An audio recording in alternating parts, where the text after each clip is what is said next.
Hello दोस्तों, आप सबका स्वागत है मेरे चैनल पे। आज हम सीखेंगे कि ASP.NET को रेजर पेजेस में ग्रिड का इस्तेमाल कैसे करें।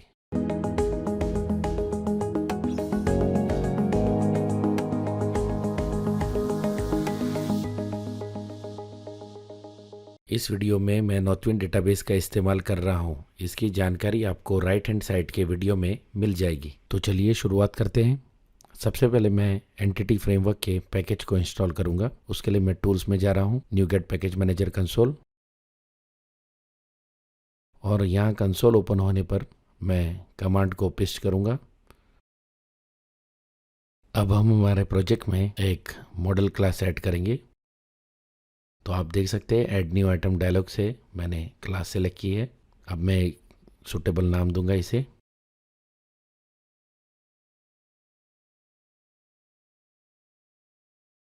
मैं इसे नाम दे रहा हूँ कस्टमर, क्योंकि मैं यहाँ पर नॉर्थविंड डेटाबेस के कस्टमर्स टेबल का इस्तेमाल करने वाला हूँ।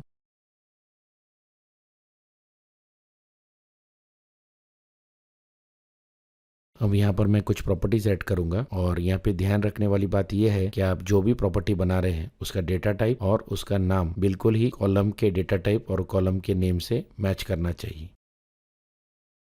जैसे कि आप देख सकते हैं यहाँ पर कस्टमर आईडी प्रॉपर्टी है, तो उसका कॉलम का नाम भी कस्टमर आईडी होगा। और क्योंकि डेटा टाइप स्ट्रिंग है तो उस तरह से डेटाबेस में वो या तो वेरकेर होगा या एन वेरकेर होगा। आप देख सकते हैं मैंने कुछ और प्रॉपर्टीज भी बना दी है जिन्हें मैं इस्तेमाल करना चाहता हूँ। यहाँ पर ज़रूरी नहीं है कि आप जितने कॉलम्स हो उतनी ही प्रॉपर्टीज बनाएं, जितनी आपको इस्तेमाल करनी है उतनी आप प्रॉपर्टीज बना सकते हैं, और बाद में चाहे तो ऐड भी कर सकते हैं या निकाल भी सकते हैं।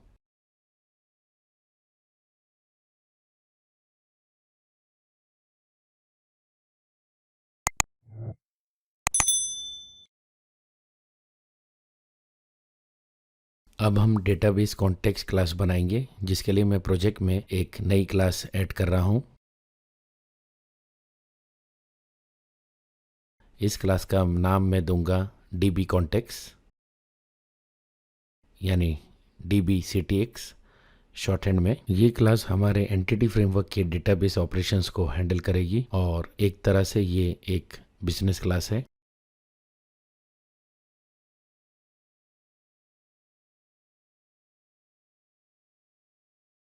अब हम कुछ नेम स्पेसेस ऐड करेंगे। सबसे पहले मैं एंटिटी फ्रेमवर्क कोर की नेम स्पेस को ऐड कर रहा हूँ, Microsoft dot entity framework core.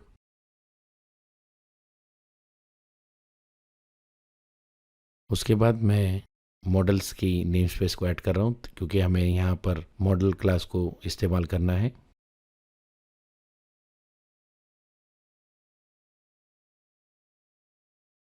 अब हम यहाँ पर डेटाबेस कॉन्टेक्स्ट यानी DB कॉन्टेक्स्ट क्लास को इनहेरिट करेंगे, जो entity framework core name space को बिलोंग करती है। अब मैं डेटाबेस कॉन्टेक्स्ट क्लास का एक कंस्ट्रक्टर बना रहा हूँ। ये सारी चीज़ें स्टैंडर्ड है और हर प्रोजेक्ट में कॉमन ही रहेगी। होता ये था कि MVC या ASP.NET वेब फॉर्म्स में ये सारी क्लासेस ऑटोमेटिकली क्रिएट कर दी जाती थी, पर हमें कोर में इन्हें खुद क्रिएट करना होता है। तो बेसिकली ये स्टैंडर्ड है, आपको इसे सिर्फ फॉलो करना है।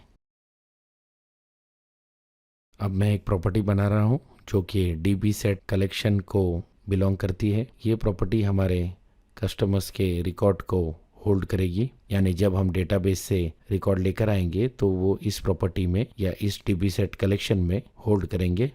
मैं आपको बताना चाहूंगा कि इस वीडियो पर आर्टिकल ऑलरेडी मैंने पोस्ट कर दिया है। आप उसे डिस्क्रिप्शन में दी गई लिंक के जरिए जाकर चेक कर सकते हैं। साथ साथ वहां पर आपको सोर्स कोड की डाउनलोड लिंक भी मिल जाएगी। और यदि आपको इस ट्यूटोरियल के रिलेटेड कोई डाउट है तो आप हमें फोरम पर पूछ सकते हैं। आप सभी से निवेदन है कि आप मेरे चैनल को सब्सक्राइब करें और बेल आइकन दबाना ना भूलें।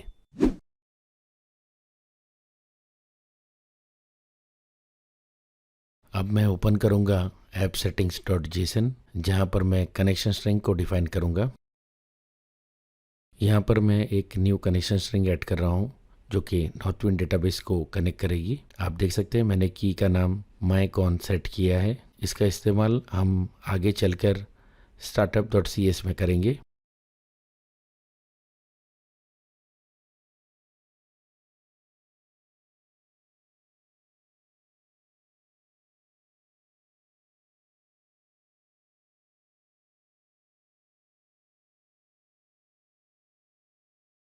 अब मैं startup.cs फाइल को ओपन करूंगा और सबसे पहले मैं यहाँ पर एंटिटी फ्रेमवर्क कोर की नेमस्पेस को ऐड करूंगा।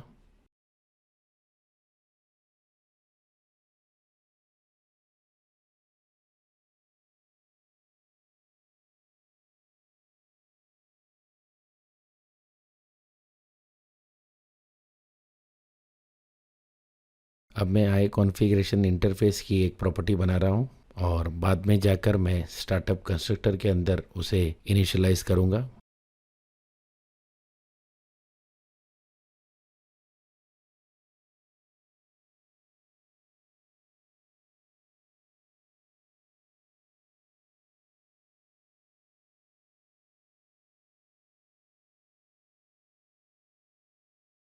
अब स्टार्टअप कंस्ट्रक्टर के अंदर मैं प्रॉपर्टी को इनिशियलाइज करूँगा।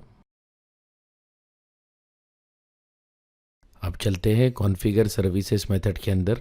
यहाँ पर सबसे पहले मैं services dot add MVC function को कॉल करूँगा क्योंकि हम MVC का इस्तेमाल कर रहे हैं।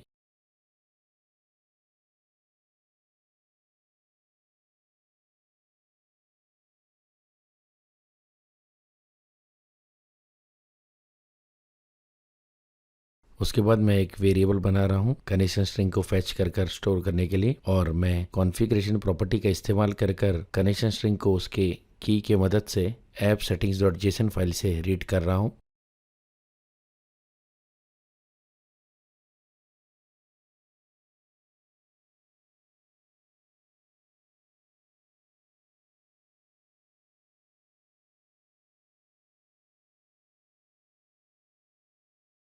अब मैं services dot add DB context method का इस्तेमाल कर रहा हूँ और इस मेथड के ज़रिए हम सेट करेंगे कि हम कौन सा डेटाबेस यूज़ कर रहे हैं और कौन सी कनेक्शन स्ट्रिंग यूज़ कर रहे हैं।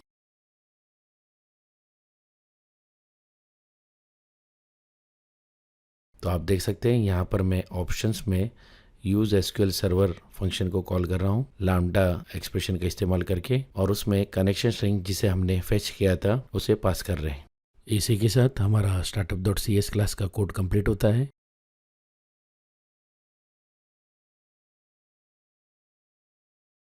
अब हम चलते हैं इंडेक्स मॉडल क्लास में जहाँ पर हम बाकी की प्रोग्रामिंग करेंगे। सबसे पहले मैं यहाँ पर एक प्राइवेट प्रॉपर्टी बना रहा हूँ DB कॉन्टेक्स्ट क्लास की।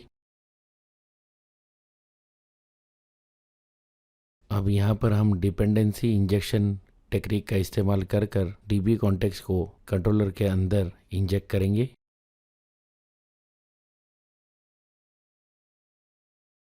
अब मैं एक और प्रॉपर्टी बना रहा हूँ, पर ये एक पब्लिक प्रॉपर्टी है। ये प्रॉपर्टी होगी कस्टमर क्लास का एक लिस्ट कलेक्शन। हम इस प्रॉपर्टी के अंदर डेटा को फिल करेंगे और बाद में उसे रेजर पेज पर एक्सेस करेंगे।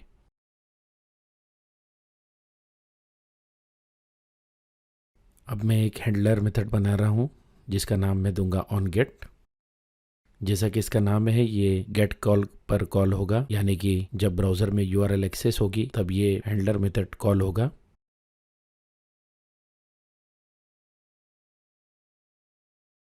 अब इस मेथड के अंदर हम हमारे जेनरिक लिस्ट कलेक्शन को डेटा से पॉपुलेट करेंगे। तो आप देख सकते हैं मैं एक लिंक क्वेरी लिख रहा हूँ जिस पर मैं डेटाबेस कॉन्टेक्स्ट के कस्टमर्स प्रॉपर्टी से डेटा फैच कर रहा हूँ, और यहाँ पर आप देख सकते हैं मैंने टेक फंक्शन का इस्तेमाल करके 10 रिकॉर्ड्स को एक्सेस किया है।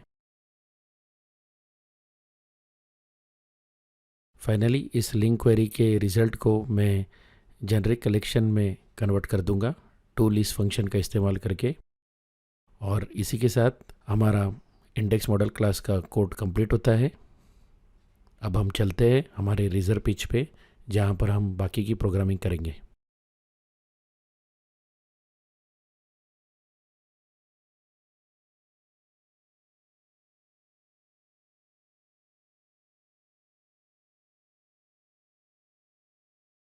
सबसे पहले मैं मॉडल्स की नेमस्पेस को इनहेरिट कर रहा हूँ।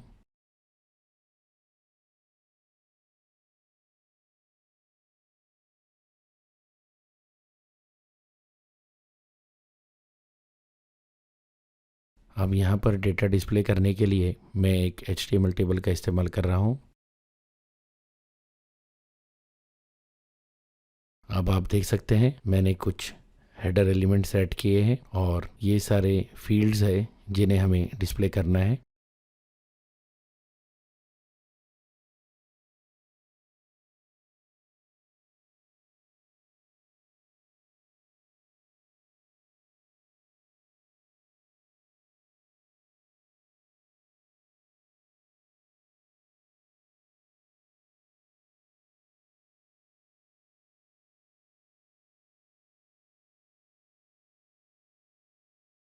अब मैं एक फॉर ईच लूप का इस्तेमाल कर रहा हूँ और इसे हम कस्टमर्स कलेक्शन पर यानी कि हमारे मॉडल पर घुमाएंगे। इस लूप के अंदर मैं टेबल रोज को ऐड करूँगा।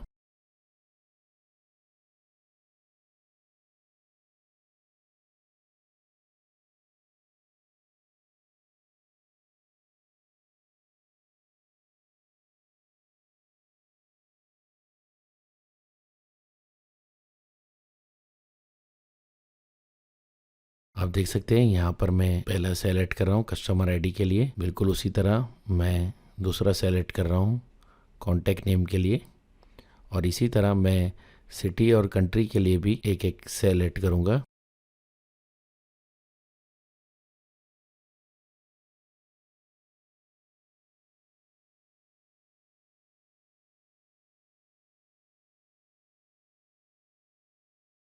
तो चलिए हमारा प्रोग्राम रेडी होता है। अब हम इसे रन कर चेक कर सकते हैं।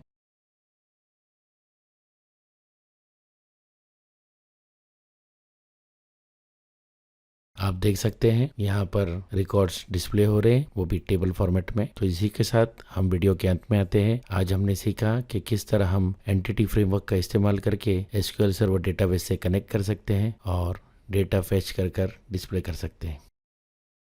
आपका बहुत बहुत शुक्रिया वीडियो देखने के लिए। प्लीज़ लाइक, शेयर और सब्सक्राइब करें। जल्दी मिलेंगे अगले वीडियो में।